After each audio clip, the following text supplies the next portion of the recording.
Hello అండి, welcome back to my channel. ఎలా ఉన్నారు అందరూ? బాగున్నారా? బాగా చదువుకుంటున్నారా? బాగా చదువుకోండి. TET notification November 10 TET notification అంట. జనవరి 1కి డిఎస్సి నోటిఫికేషన్ ఇస్తారంటున్నారు. సో బాగా చదవండి. November 10 TET notification, January 1 DSC notification. So అంటే అది కన్ఫామా కాదా, వస్తుందా రాదా, ఇవన్నీ పక్కన పెట్టేసి అసలు దాని గురించి ఆలోచించడం మానేసి చదవడం అయితే స్టార్ట్ చేయండి. వస్తే మంచిది. అంటే మనం ఆల్రెడీ చదువుతున్నాం కాబట్టి, రాకపోతే కొంచెం లేట్గా వస్తుందేమో, అంతే కదా. సో దాని గురించి ఎక్కువ ఆలోచించకుండా ప్రిపరేషన్ మీద అయితే కాన్సన్ట్రేట్ చేయండి. అండ్ ఇంకోటి ఏంటి అంటే, ఎవరో కామెంట్ చేశారు, అసలు మీరు ట్రై మెథడ్స్కి ఏం చదువుతున్నారు, మెథడాలజీకి ఏం చదువుతున్నారు, అసలు ఏం చదవాలో అర్థం కావట్లేదు, పిచ్చి పట్టిపోతుంది అని కామెంట్ చేశారు. నేను ఒక విషయం చెప్తాను. మనకి మెయిన్ టెక్స్ట్ బుక్. సో అది ట్రై మెథడ్స్కైనా మెథడాలజీకైనా కంటెంట్కైనా మనకి టెక్స్ట్ బుక్ అనేది ఇంపార్టెంట్ కదా. సో మనకి ట్రై మెథడ్స్లో కూడా మనం ఫస్ట్ ప్రిఫరెన్స్ టెక్స్ట్ బుక్కే ఇవ్వాలి. ఇప్పుడు మీ దగ్గర ఏదైనా మెటీరియల్ ఉండి, లేదా ఇంకేదైనా అంటే వేరే వేరే పబ్లిషన్స్ది ఎవరిదైనా సరే ఏదైనా ఒక మెటీరియల్ ఉండి మీరు చదువుతుంటే దాన్నే పర్ఫెక్ట్గా చదవండి. మీకు కన్ఫ్యూజన్ ఏం అవసరం లేదు. మీరు దేన్నైతే చదివారో దాన్నే పర్ఫెక్ట్గా చదవండి. ఒకవేళ మీకు టెక్స్ట్ బుక్స్ అవైలబుల్గా ఉండి మీరు కనుక తీసుకున్నట్లయితే టెక్స్ట్ బుక్ని మెటీరియల్ని రెండింటిని చూసుకుంటూ ఒకసారి చదవండి. అప్పుడు మీకు ఒక క్లారిటీ వస్తుంది, మనకి టెక్స్ట్ బుక్లో ఏముంది, మెటీరియల్లో ఏముంది, ఏమైనా పాయింట్స్ ఉన్నాయా, ఎక్స్ట్రా ఏమన్నా యాడ్ చేయాలా అని అనేసి. సో మీ దగ్గర ఏ బుక్ అయితే ఉందో దాన్ని ఆల్రెడీ మీరు చదువుంటే దాన్నే చదవండి. మీరు ఇక్కడ కాన్సెప్ట్ వైజ్గా చదివితే మీకు ఏ బుక్ అయినా ఒకటే. ఇప్పుడు ఏ బుక్ చదవాలో కన్ఫ్యూజన్ వద్దు. మీ దగ్గర ఏ బుక్ అయితే ఉందో ఆ బుక్కే బాగా చదవండి.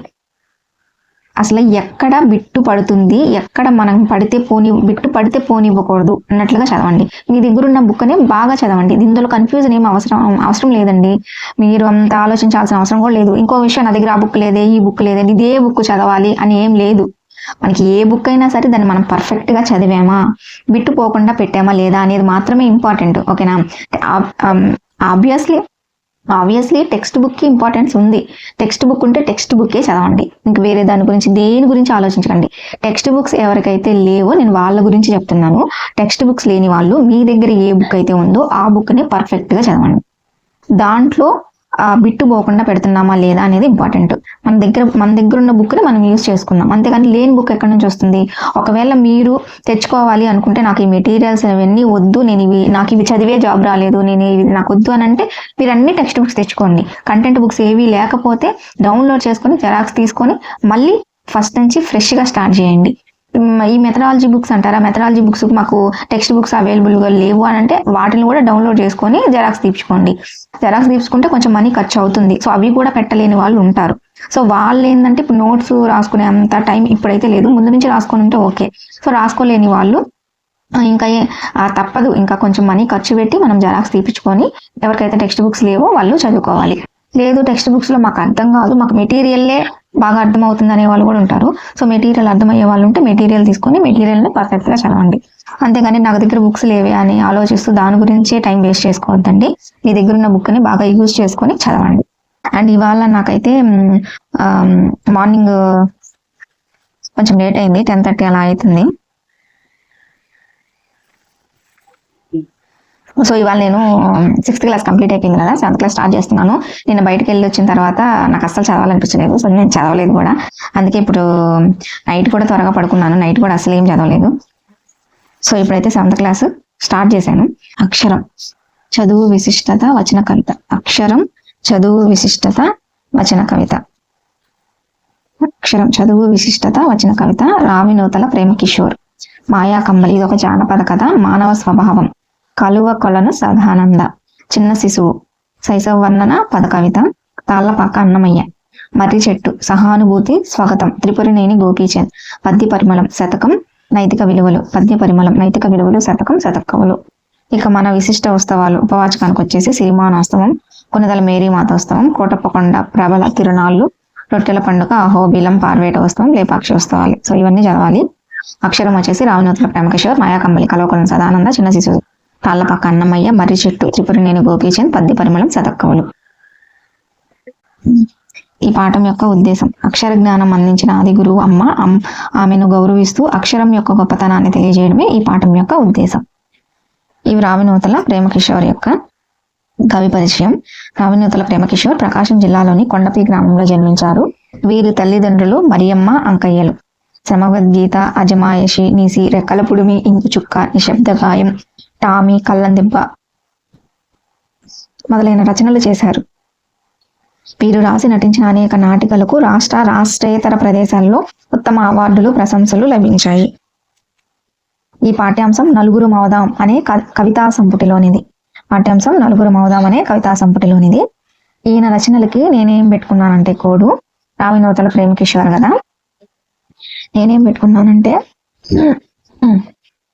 7th క్లాస్లో ఫస్ట్ లెసన్ రావినూతల ప్రేమకిషోర్ కవి పరిచయం. ఆయనకు వచ్చేసి కోడ్ ఏంటి అంటే ఎన్టీఆర్ ఇంకసా అని పెట్టుకున్నా. ఎన్టీఆర్ ఇంకసా అంటే ఇక్కడ నిసి, ఎన్ అంటే నిసి, టీ అంటే టామీ, ఆర్ అంటే రెక్కల పొడిమి, ఐ అంటే ఇంకు చుక్క, ఎన్ అంటే నిశ్శబ్ద గాయం, కే అంటే కళ్ళం దిప్ప, ఎస్ అంటే శ్రమవద్గీత, ఏ అంటే అజమాయిషి. సో ఇట్లాగా ఎన్టీఆర్ ఇంకసా అని గుర్తుంచుకున్నాను అనమాట. ఈ లెసన్ నలుగురు మౌదాం అనే కవితా సంపుటిలోనిది. అక్షరం చదువు విశిష్ట వచన కవిత. నా గుండె గవాక్షాల్లోనే కాదు, మూసిన నాకు అనురెప్పలపై కూడా గవాక్షం అంటే కిటికీ కూడా అక్షరాలు కవాతు చేస్తుంటాయి, నిరంతరం నిద్రాభంగం చేస్తుంటాయి. కలలు రాలని రాత్రి అక్షరాలంటని తావు, నా కంటికి ఒంటికి లేవుగా ఎంతైనా. పంతులమ్మ గారి బుజ్జోడిని ఆ మాత్రం అక్షరానుబంధం ఉండదా? నిద్రపోయేటప్పుడు అమ్మ అక్షరాల కంబలి కప్పిందేమో. చిన్నప్పుడు అన్నప్రాసన నాడు తలా ఒకటి నా చుట్టూరేసి పట్టుకోమన్నప్పుడు ఎర్రగా బాగుందని పెన్ను పట్టుకుంటే అమ్మ హక్కును చేర్చుకుని కలం పట్టిన బిడ్డ ఇలను దన్నుతాడని ఆనందంతో ఒళ్ళంతా ముద్దులతో నింపిందట. అమ్మ ముద్దులో అక్షరాల ముద్దలున్నట్టుండి ఒంటి నిండా అక్షరాల శుద్ధలే. ఇప్పుడు ప్రతి అక్షరంలోనూ అమ్మే కనిపిస్తుంది. నన్ను అక్షరాల పుట్టని చేసిన అమ్మకు అక్షరాన్నవ్వడం మినహా మరేమివ్వగలను. బాల్యంలో మనకు అమ్మ ఎన్నో సేవలు చేసింది కదా. ఇప్పుడు మీరు అమ్మకి ఎలాంటి సేవలు చేయగలరో చెప్పండి. అమ్మ ప్రేమ. రావినూతల ప్రేమకిషోర్. చదువు విశిష్టత వచన కవిత. చిన్నప్పుడు మేము చదువుకున్నప్పుడు స్కూల్లో సుధారాణి మేడం ఉంది. ఆ మేడం మాకు అదే ఇండిపెండెన్స్ డే అప్పుడు ఈ సాంగ్ నేర్పించింది అనమాట. ఈ సాంగ్ నేర్పించి మా చేత పాడించింది. జయము జయము భరతమాత, జయము నీకు జగన్మాత, జయము జయము భరతమాత, జయము నీకు జగన్మాత, ఈ జగాన సాటి ఎవ్వరే పోయమ్మ నీకు, జయము జయము భరతమాత, జయము నీకు జగన్మాత. గంగ యమున గోదావరి సింధు కృష్ణ కావేరి బ్రహ్మపుత్ర తుంగభద్ర తపతి నర్మద పెన్నాం, పొంగి పొరలి తరంగాలు నీ మెడలో హారాలు, జీవనదుల కన్న తల్లివే పోయమ్మ నీవు, జయము జయము భరతమాత, జయము నీకు జగన్మాత. హిమ వింధ్య పర్వతాలు దేవతలకు నిలయాలు, దట్టమైన అరణ్యాలు మహాముల్ల స్థావరాలు, పసిడి పంట క్షేత్రాలు పంచలోహ ఖనిజాలు, నిజముగా నూరత్న గర్భవే పోయమ్మ నీవు, జయము జయము భరతమాత, జయము నీకు జగన్మాత. లోకమంత చీకటిలో తల్లడిల్లుతున్నప్పుడు, నాగరికత లేక నరులు పామరులయ్యున్నప్పుడు, వేదాలను వెలికి తెచ్చి జ్ఞాన భిక్ష పెట్టినావు, నిజముగా నీవు జగద్గురువే పోయమ్మ నీవు, జయము జయము భరతమాత, జయము నీకు జగన్మాత, జయము జయము భరతమాత, జయము నీకు జగన్మాత. అదనమాట అప్పుడు నేర్చుకున్న పాట. అర్థాలు: గవాక్షం కిటికీ, తావు స్థానం, గుండె, హృదయం, ఇలా, నేల. శరీరానికి పర్యాయ పదాలు, సమానార్థక పర్యాయ పదాలు: శరీరము, తనువు, కాయం. కన్ను అంటే నేత్రం, నయనాలు. తల్లి, అమ్మ, మాత. ప్రకృతి, వికృతులు. అమ్మ, అంబ. రాత్రి, రాత్రి. అక్షరము, అక్కరము. ముద్ర, ముద్దుర. నిద్ర, నిదుర ప్లస్ అయ్య. ప్రేమించుమన్నా, ప్రేమించుము ప్లస్ అన్న. పెంచుమన్నా, పెంచుము ప్లస్ అన్న. గురువులకు ఇదే, గురువులకు ప్లస్ ఇదే. మల్లన్న, మల్లా ప్లస్ అన్న, మల్లన్న. ఇక్కడ స్వతంత్రమైన అర్థం కలిగి మొదటి పదానికి పూర్వపదం అని పేరు, రెండవ పదానికి పరపదం అని పేరు. మొదటి పదానికి పూర్వపదం, రెండవ పదానికి పరపదం అని పేరు. మొదటి పదానికి పూర్వపదం అని, రెండవ పదానికి పరపదం అని పేరు. దేశం అంటే మట్టి కాదు, దేశం అంటే మనుషులు అన్నది గురజాడప్ప. పూర్వపదం చివర ఉన్న ఊ అనే అచ్చును పూర్వస్వరం అని, పరపదమైన అంటే అనే పదంలోని మొదటి అచ్చు ఆ దీనిని పరస్వరం అని అంటారు. పూర్వస్వరం, పరస్వరం. అచ్చులను స్వరాలు, ప్రాణాలు, నాదాలు అని కూడా అంటారు. అచ్చులను స్వరాలు, నాదాలు, ప్రాణాలు అని కూడా అంటారు.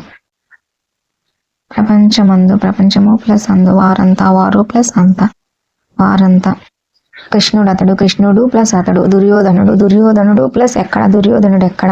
పుట్టింటికి, పుట్టిన ప్లస్ ఇంటికి, పుట్టినింటికి. మెట్టినింటికి, మెట్టిన ప్లస్ ఇంటికి. చిన్నదైనా, చిన్నది ప్లస్ అయినా. చూసినవన్నీ, చూసినవి ప్లస్ అన్ని. ఇక్కడ పూర్వస్వరం ఊ, పరస్వరం ఆ కలిశాయి. ఆ రెండింటికి బదులుగా పరస్వరం ఒకటే వచ్చి ముందున్న హాలుతో కలిసింది. దీన్నే మనం సంధి అంటారు. పూర్వ పరస్పరములకు పరస్పరము ఏకాదేశం ఒకటనే సంధి అంటారు. కర్మను గురించి తెలియజేసే సందర్భంలో మనం ద్వితీయ విభక్తి ప్రత్యయాలను ఉపయోగిస్తాం. ఇది చాలా ఇంపార్టెంట్. టెట్లో కూడా అడుగున్నారు. కర్మను గురించి తెలియజేసే సందర్భంలో ద్వితీయ విభక్తి ప్రత్యయాలను ఉపయోగిస్తారు. నిన్, నున్, లన్, కూర్చి, గురించి అనే ప్రత్యయాలు ద్వితీయ విభక్తి అంటారు. కర్మను గురించి తెలియజేసే సందర్భంలో ద్వితీయ విభక్తి ప్రత్యయాలను ఉపయోగిస్తారు. సైనికులు బృందంగా క్రమశిక్షణతో లయబద్ధంగా నడిచే పద్ధతిని కవాత్ అని అంటారు. ఇక్కడ ఒక నీతి పద్యం వచ్చారు. అమ్మ ఎనడి 2 అక్షరములే గాని అందులోని మహిమ కంతు లేదు. అమ్మ మాట మధురం ఆనంద భరితమౌ అంతులేని ప్రేమ అమ్మ ప్రేమ. అక్షరాస్యుడు మాట్లాడిన వినసొంపుగా ఉండే భాష తెలుగు భాష అని చెప్పింది హెన్రీ మోరిస్. సో అదండి ఇవాళ వీడియో అయితే ఇదే. ఇంకా నేను చదువుకుంటాను, మీరు కూడా చదువుకోండి. సో నా చదువును అయితే నేను కంటిన్యూ చేస్తాను, మీరు కూడా చదువుకోండి, ఓకేనా? సో వీడియో నచ్చితే లైక్ చేయండి, షేర్ చేయండి, కామెంట్ చేయండి. అలాగే మన ఛానల్ని సబ్స్క్రైబ్ చేసుకోండి. Thank you so much for watching. Bye bye.